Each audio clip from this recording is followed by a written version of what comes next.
Calvary Corner. On the back of your bulletin, why people ignore Jesus. The truth hurts, that's why.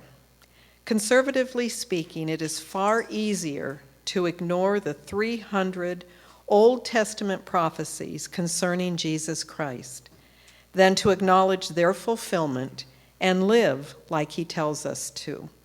It is easier because the majority would rather neglect that irritating sense of godly conviction to temporarily enjoy what is morally wrong instead.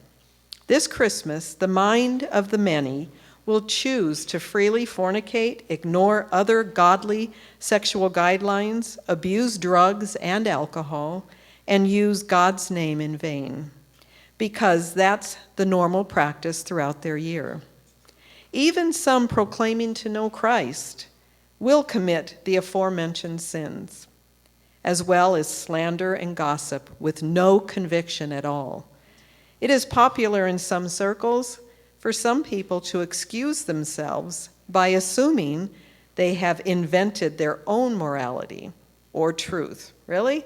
Can anyone in all truth assume their own morality? Or has morality already been established by God's command since the beginning? Do you lock your doors at night?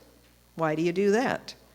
You do that because you know it's morally wrong for anyone to enter your home and kill you. That's why.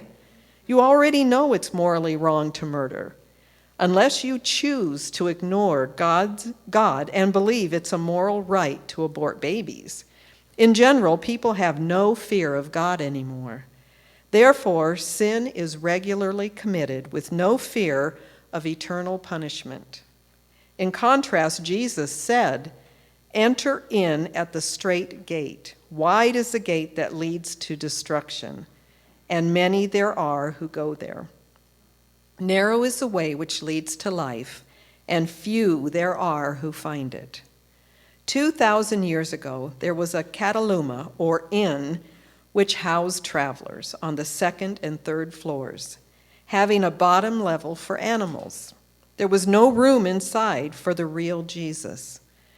Is there anything taking up space in your heart that could be more important than the real Jesus Christ this Christmas?